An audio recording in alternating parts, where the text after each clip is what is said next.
If you're vulnerable to psychic damage from roguish language, stay away from these gibbering mouths. But if you intend on listening to this podcast about enriching your fantastical group hallucinations, you're too far gone already.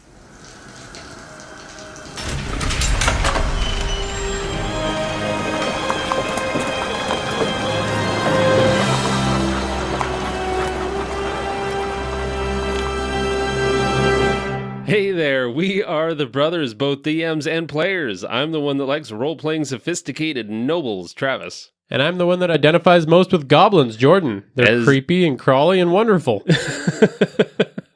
And don't wake them up before, or don't feed them past midnight? I don't know. I don't transform. Or do I? You absolutely do. Welcome to the Hook and Chance podcast, where we're making magical smiles with Tasha's hideous laughter for incredible games. That should definitely be the tagline for a dentist's office. Yeah, like forcing your smile, whether you want it or not. All right, so extra big thanks to some of our new patrons. We had considered giving a specific personal shout out to each one of you, but thought kind of better of it because maybe you don't want to be noted on a podcast. I don't know, maybe you just kind of want to sit in the background and not take kudos or credit. Some people aren't into it. Yeah, that's fair. So, yeah, I don't know. Maybe it's like a creepy fetish of yours to be a benefactor to these boys. Oh no, you're a pervert. I hope we're not your fetish. Yeah, boys, you do the good dance. I don't need no recognition. I just gonna watch. I like to stay quiet. Anyway, thank you very, very much. You're all disgusting pervs. No, thank you very much. And speaking of which, I think we might become a little bit more sensitive to swearing on the podcast. I don't know. I think there was just a lot of just willy-nilly F-bombs, and maybe some of our younger listeners. I don't know how many younger listeners really are. I've seen the demographics. There's not a ton of them, but there's enough to remain sensitive. I just want to point out that you think we were throwing them around willy-nilly, but I don't think I've sworn yet on this podcast. Fine. It's all me. So I'm going to try to restrain myself, and instead of just saying fuck all the time, I'm going to pepper in more fun swears, family-friendly swears, if you will, like dick waffle and frankenfuck. Yeah, because that sounds definitely like things that people want their kids to hear. Okay, moving on. They'll definitely be able to trace it back to us. Where'd you hear that?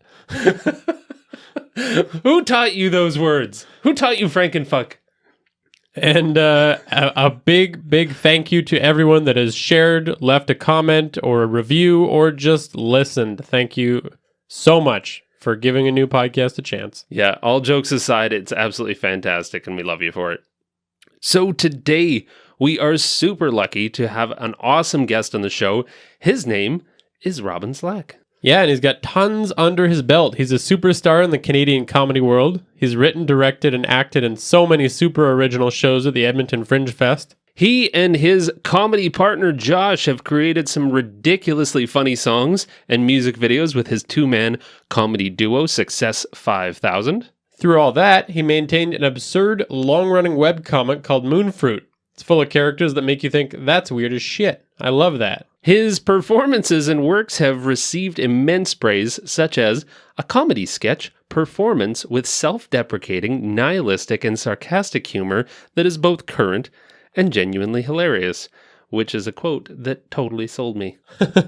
And there's no end to his creative ambitions, as his shows exemplify, with glowing reviews like, it's James Bond meets Groucho Marx meets time travel in this slapstick police thriller. Another real thing said by a real person about his work. And as a taste for his upcoming comedy album, It'll Be Okay, coming out February 7th, we've got a little sample of a track, so here it is.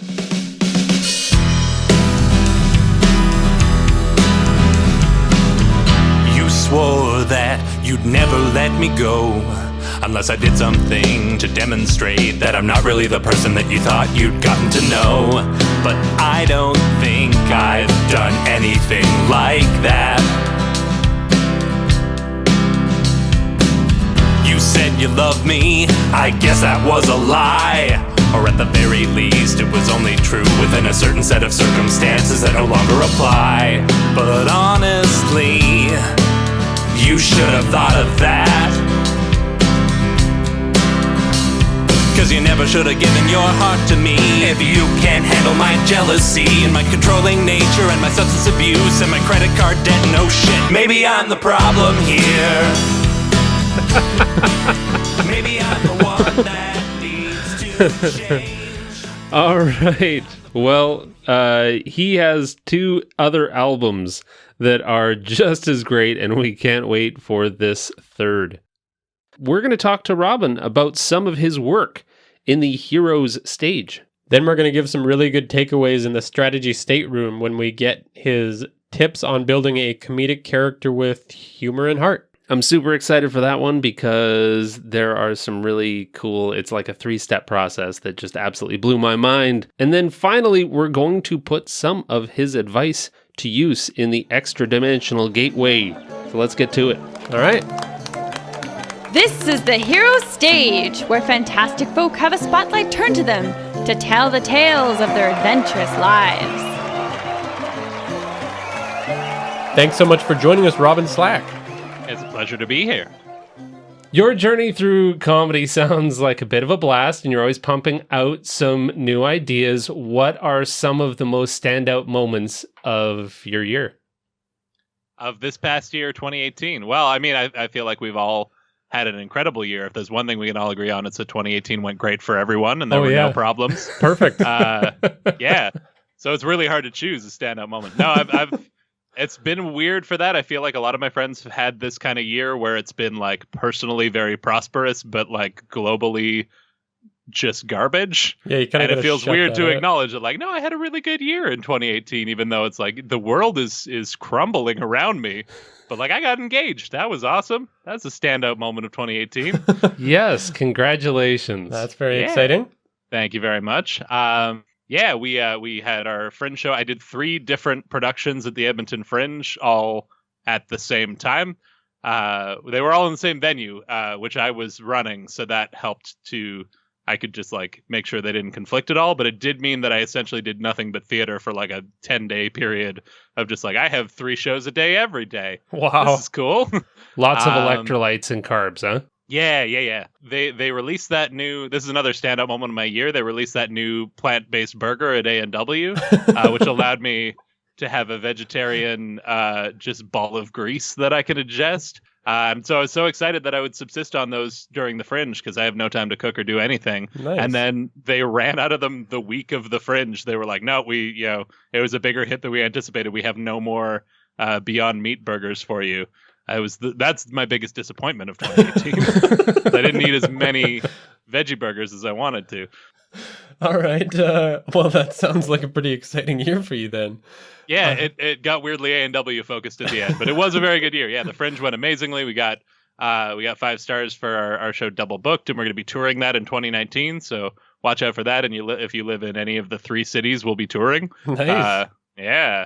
Buckle up, Winnipeg, Saskatoon, and Edmonton. Woo! Edmonton counts as a tour when I'm from Edmonton, right? Yeah. Yeah. How do you kickstart your creativity? Like, do you have a process? My main tactic to like keep myself productive creatively is to make commitments with my projects that like often they're things that no one would actually really care if I didn't fulfill the commitment, but like the only way that I was going to keep up a regular drawing schedule is to like put up a webcomic and say that it updates 3 times a week and force myself to actually draw enough to put up 3 updates a week. And that's my tactic with everything. As soon as I get an idea for a script that I want to work on, I tell like 15 people about this great concept that I have for a Fringe show next year so that I know if I don't work on it next year, people are going to be like, so whatever happened to that thing you were so excited about? Because I know that if it's just up to me, I'll be lazy. But if I feel like there's pressure on me, even if it's the loosest form of pressure, you gotta create those goals for yourself. That's fair. Yeah. That's exactly what we did with this, actually. We were just like kicking this can around for months and then we're like, okay, let's set a release date. Good Yeah. point. As soon as that hard number is there, it's like, well, I gotta do it. people talk about writer's block, which I think is a thing to an extent, but the cure for it is to back yourself into a corner. Just stress yourself out. That's the secret. Yeah. I'm giving really solid advice for people's mental health. Yeah. This is really good. We want to succeed, not be healthy. Come on. It's an either or, apparently. It's also definitely important to like take care of yourself and take the time you need. And I often will take breaks from projects and let myself recharge a little bit, because after a while you need that time to like remember why you love something and why you're doing something. But I think especially out of the gate with any new project, that's my goal, is like tell 15 friends about it so that I'm accountable. I think that runs in the veins of DMs everywhere too, is DM burnout. And just, taking a step back and reminding yourself why you play the game. Oh, absolutely, yeah. And that's what keeps me making games, is the fact that every week people are going to come sit at the table and expect me to have something, so I better work on it. Yeah, D&D is very much this method put into practice of like, got to have something ready because we got a bi-weekly game or whatever it is. Yeah. So what projects are you the most proud of? That's like asking someone who their favorite kid is a little bit. Which, of course, there is, in fact, an answer. There always is. Well, yeah, but you never want to admit to anyone what it is. Like, doesn't mean there isn't one. You just don't want to tell anybody because the other ones might hear about it. Okay. Well, what is your current project that you're working on right now? My time currently is split a lot between Success 5000, which is it's always one that's been close to my heart. Would be my default answer when you're like, what are you most proud of? I feel like that one specifically because it's endured for a long time when other projects that were supposed to have more serious potential have fizzled. This dumb, jokey comedy band that wasn't supposed to ever go anywhere has endured longer than any of them. So I'm very proud of that. Yeah, you've done a really good job with that. You've put out several albums over the years, correct? Yeah, we've got an album and then like a live album that we recorded here in Edmonton, and we've got a new album coming out in February. So that's been my current focus, is getting ready for the album release show and hyping that up. Nice, very good. And that one's called "It'll Be Okay." We just saw your first promotional video for it, which is, if I can describe it real quick, a demonic soundtrack over top of burning guitar that you released in the middle of the night. Yeah, midnight it went up. So Facebook lets you schedule posts, and I was going to schedule it for 9 a.m. like I usually do with any promotional things, to like catch people as they're on their way to work or school or whatever. And then I was like, no, if we're going cryptic with this ad campaign, let's go full cryptic. It's going up in the middle of the night. So I was going to ask, so you're doing a cryptic theme for your promotional campaign for this. Is there an actual cryptic theme to the album? Not nearly as much, no. We like the title track off the album, "It'll Be Okay," just has this very this undercurrent of, I mean, the song is called "It'll Be Okay." It's about how not okay everything is. There's a hopeful streak to it, but it's a depressing little tune. Oh. And so we just kind of wanted to capture that contrast of staying hopeful and trying to be kind as the world is on fire. Hence we filmed a guitar on fire in slow motion for our album art and promotional materials. Okay, so it represents the world in a way. Yeah, a little bit, yeah. And then once I got that footage back, I was like, you know what we need to do with this is overlay some of the new tracks, but slowed down to just like 10%, so it just sounds like a rejected Nine Inch Nails demo tape of just industrial noise, this wall of chaos. And that's just for me. That's just because I think it's funny. Sounds inspiring. So everyone always has an "oh, this is good" moment when playing their first game of D&D. What was yours? That's a really good question. I think the first full like proper game of D&D I ever played was with my dad and a bunch of his friends. So like a room full of 40-something-year-old people, and then me, because my dad played D&D when he was younger, and it was like a big part of his like adolescence and early adulthood, and he wanted to kind of share that with me. He passed on his old I think they're pre-second edition books. They're like the advanced Dungeons and Dragons before they hit proper 2e. And then, yeah, it was one time when we were visiting southern BC, and we happened to be in the same city as a bunch of his old D&D crew, and we decided to play a one-off with his old DM. And it was like specially formulated as a like, we're going to introduce Robyn to D&D. So that was a weird way to get an exposure to the game. But I think for me, it was this feeling of like, as a kid growing up, I was big into like running around playing outside make-believe kind of games. And it always seems kind of depressing that like you see adults and they don't play those anymore. Like you can't get your dad to come and run around and play Ninja Turtles with you. Or if he does, he's bad at it and he quits after a while because his back hurts. But like, yeah, so it just seemed like, oh, eventually as a grown up, you have to give up playing make believe. Yeah. And this was this like aha moment of like, oh, you don't. It's different, but you can still do this shit as an adult, and it's like socially acceptable to a degree, more and more every year. But yeah, it was just like this cool thing of like, oh, I don't have to give up this thing that I love. I can keep creating these worlds and like keep living in these weird imaginary spaces. That's really cool. Yeah, that's one of the things I love about it. And I just like how you just have to add a few rules to it as an adult.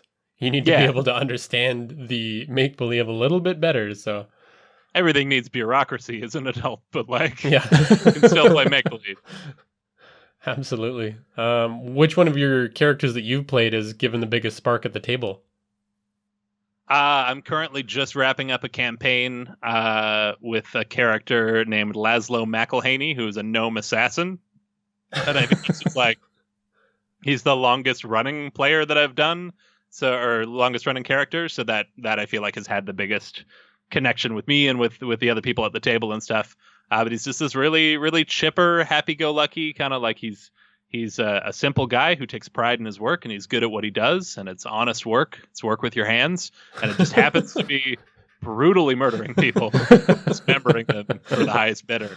But he's a chipper guy who will meet you at the bar and have a big glass of grapefruit juice and tell you about his day. And hard work, salt of the earth kind of fella. Yeah.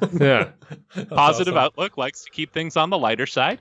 No reason to get bogged down by everything. Why is D&D a good platform for improv? I don't know if it's necessarily that it's a good platform for improv, or just that, like, in my mind, D&D just is improv. Whether you've ever done improv or not, you may have no idea that that's what you're doing, but that's what you're doing.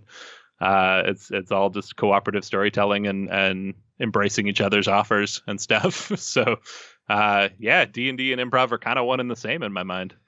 Do you find it easy to kind of create that character arc beforehand and play it out through D&D, or is it more just you go where the character takes you?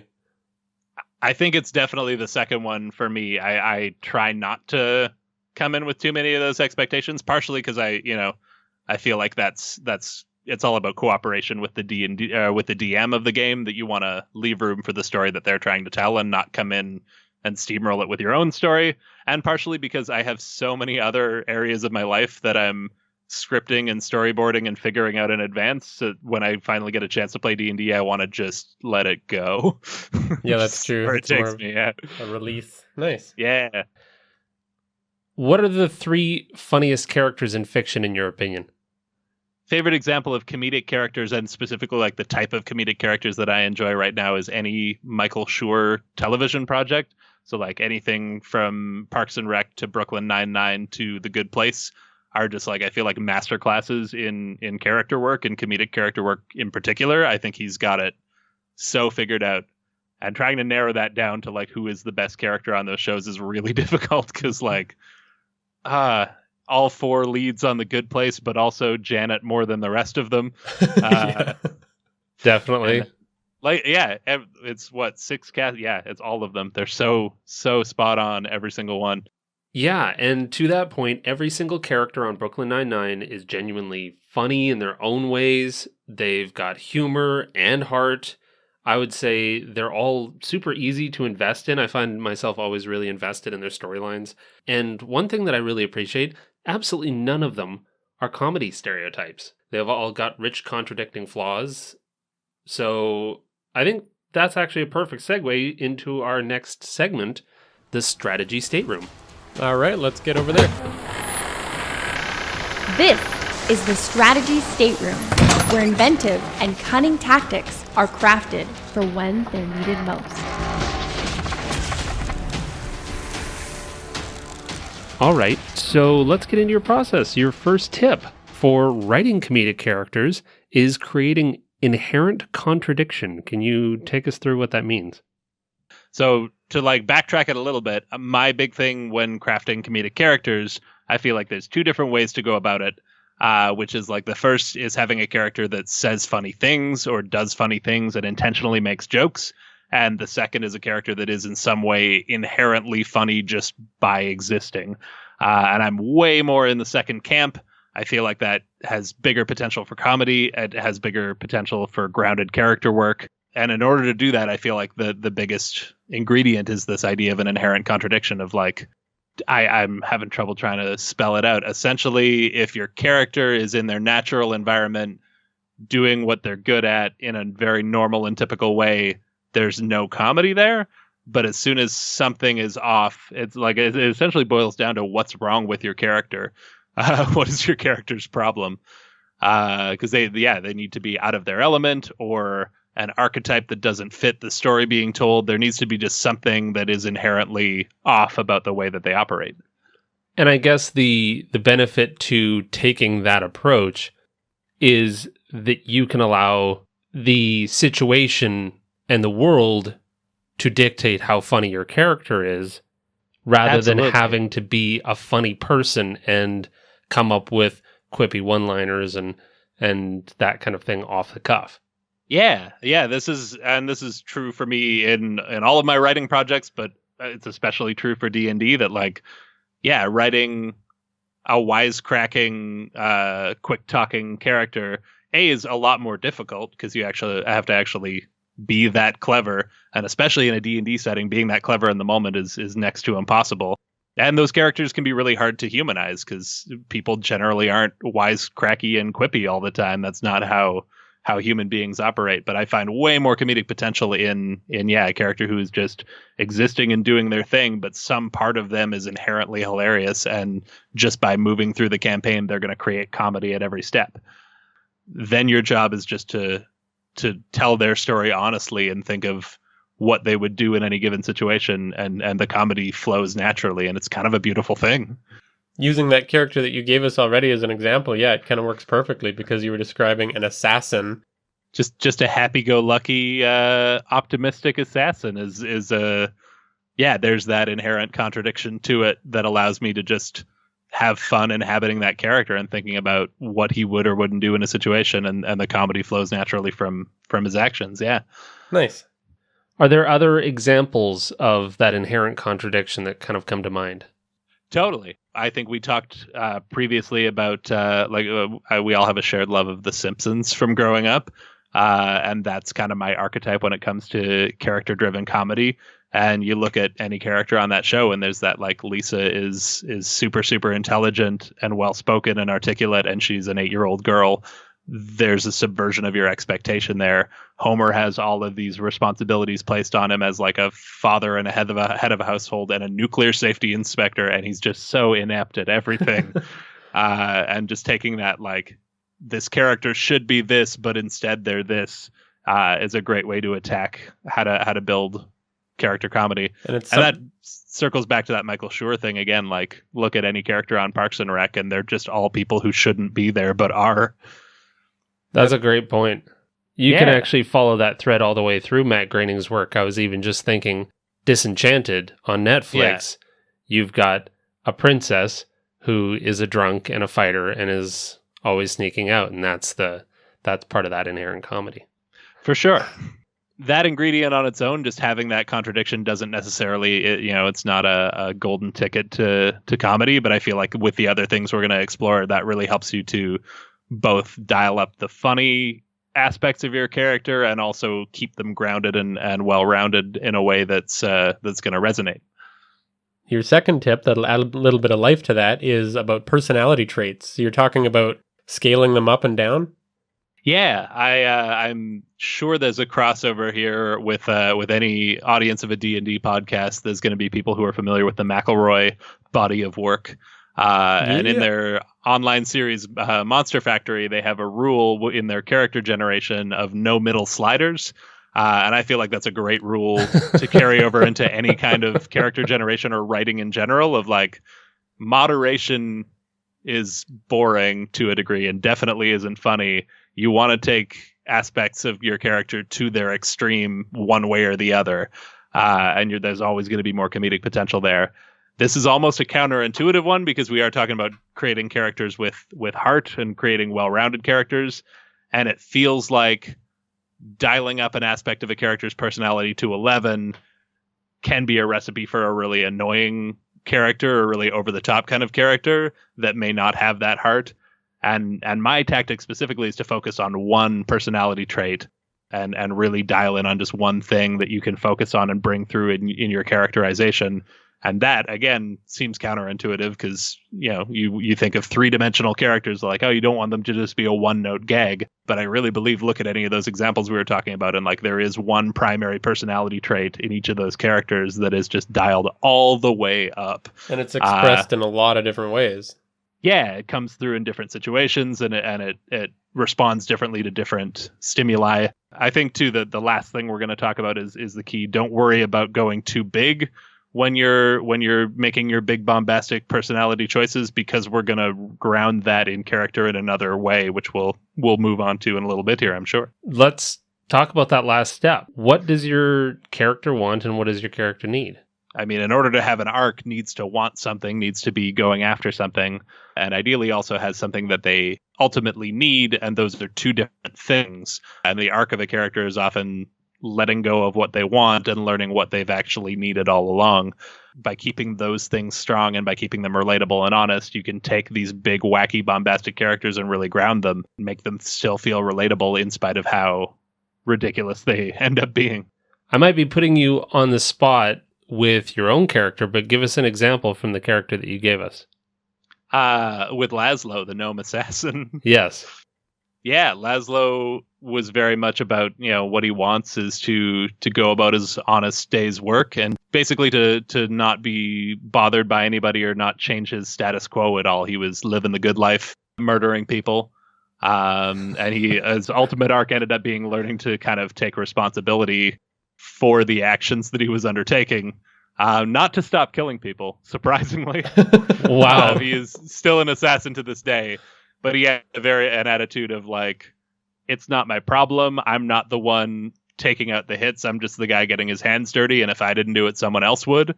And what he ultimately ended up needing to learn was that he has a hand and he is culpable for his actions. And so he started killing for righteous reasons. There we go. That's where it is. Killing with a purpose. Yeah, so I can really see how the personality trait combined with that roleplay motivation makes roleplaying in D&D every day a lot easier because you've got two things to pull from in all your situations, and that's really all you need. Yeah, for the most part. I feel like everyone has their own approach, too. I never want to say, like, this is the way you do it, and every other way is wrong, but it's definitely a way that works for me. All right, so let's move into our final segment, which is where we're going to get really weird with Robyn's very, very good tips and create a bizarre character out of a combination of the three of our ideas. Sounds good. Looking forward to it. This is the Extra Dimensional Gateway, where unique heroes from strange alternate realities are recruited.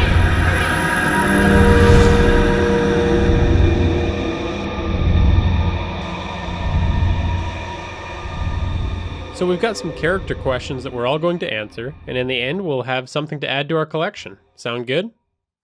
Oh, beautiful. Okay. I Yeah. love this. Pressure's on. Yeah. Yeah, this will be forever canon from here on out. All right. So the very first question is, what was their home? I'm going to say they come from a small village at the base of an active volcano.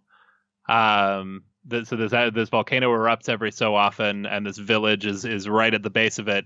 but it's not a thing that they fear and are dreading. They worship the volcano, and like when it goes off, that's a beautiful, glorious sign from the gods, and they revel in the chaos and the destruction, and dance among the just magma. Dance among the magma. Interesting. How do they survive the eruptions is my biggest question. For generations. Like there were more towns at the base of this active volcano at one point. This is the only one that's left, and so they think they've found favor with the gods, that they're like they're the chosen ones because they're the only town that just through happenstance hasn't been wiped out yet. Good. That's the only conclusion you could draw from that. Yeah. Scenario. Although, I mean, this is talking about where was their home, so maybe it's not there anymore. Maybe that's why they're on this adventure. So the next question is, what makes them unsuited for dungeons? They're physically too big. Like they almost don't fit. They're like pushing above 7 feet. And so they're just always kind of like any smaller passages or like narrow cracks that they have to squeeze through. They're just like physically wedged into this dungeon, which limits it. It gives them negative modifiers on a lot of their attack rolls. It's a real mess. So they carry grease around. They just grease themselves up a lot. Absolutely, yeah. When they have to go into dungeons. Gotcha. They got a thin frame, but a lot of meat on them bones. Like we're not talking about a giant. It's not ridiculous. They can get into the dungeon. It's just tight. It's just tight when they're in there. It's just squishy. Got it. Next question is, what secret do they hope is never discovered, and how do they overcompensate? They've got a large tattoo in elven writing that they got on a drunken night of revelry. And it was supposed to say freedom, exploration, and courage. I'm liking where this is going. The one day they met an elf, and they found out that the translation is actually exhaust your kids, slaughter horrifically.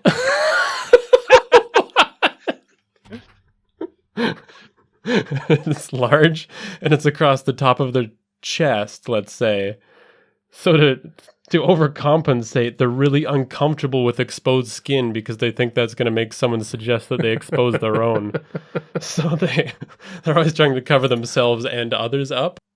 I love this a lot. And the next question, where did they get their sense of style? I'm going to say that royalty, in like the way that Queen will visit small little backwater towns, I'm going to say that royalty visited their town of volcano weirdos, and that really left an impression.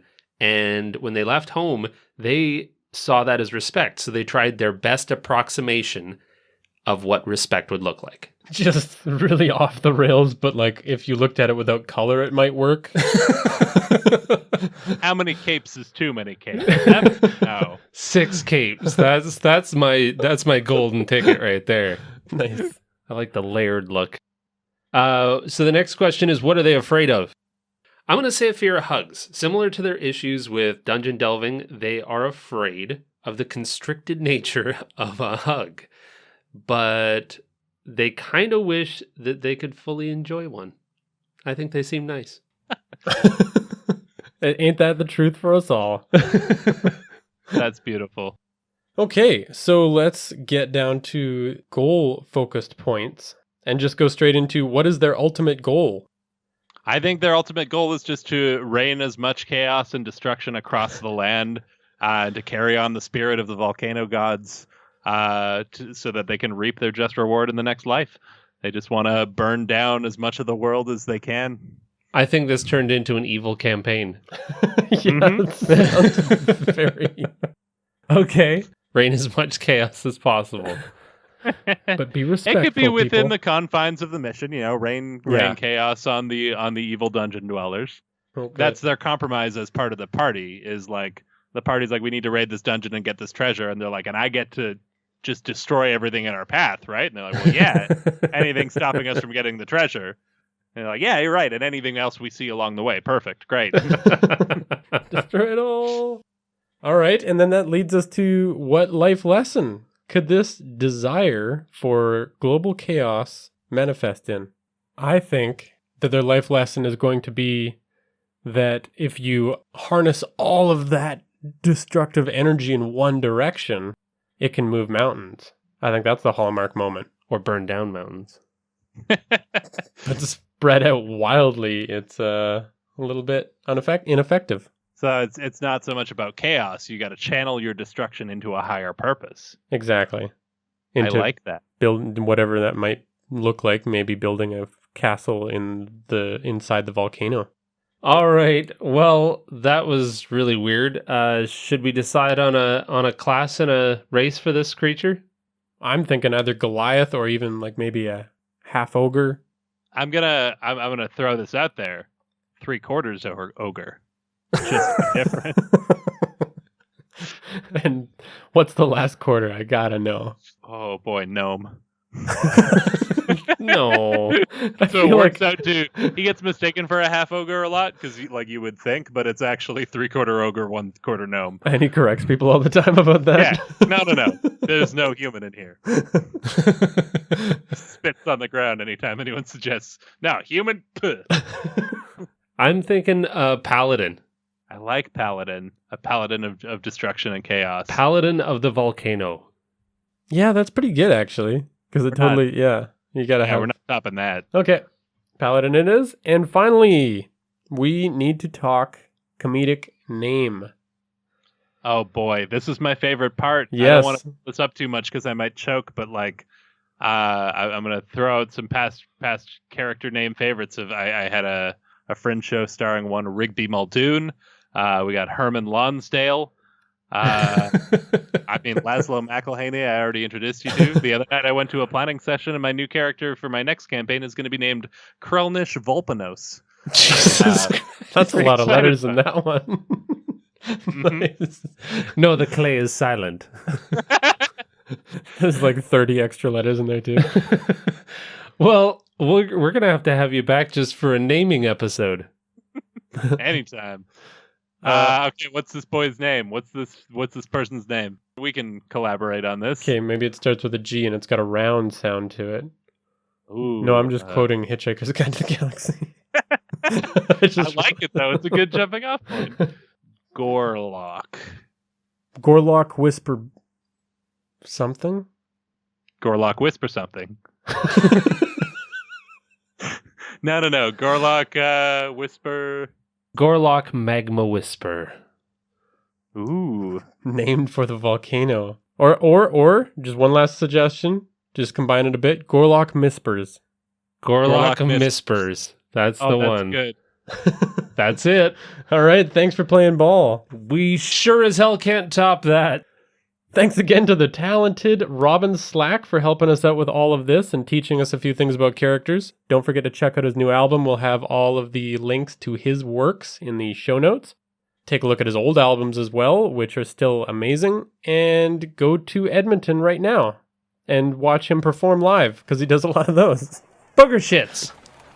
Travis is still swearing over there, so I'll just keep rolling. Thank you to Tabletop Audio, where all of our introduction sounds were created. With our guest this time, we're going to try this for the very first time.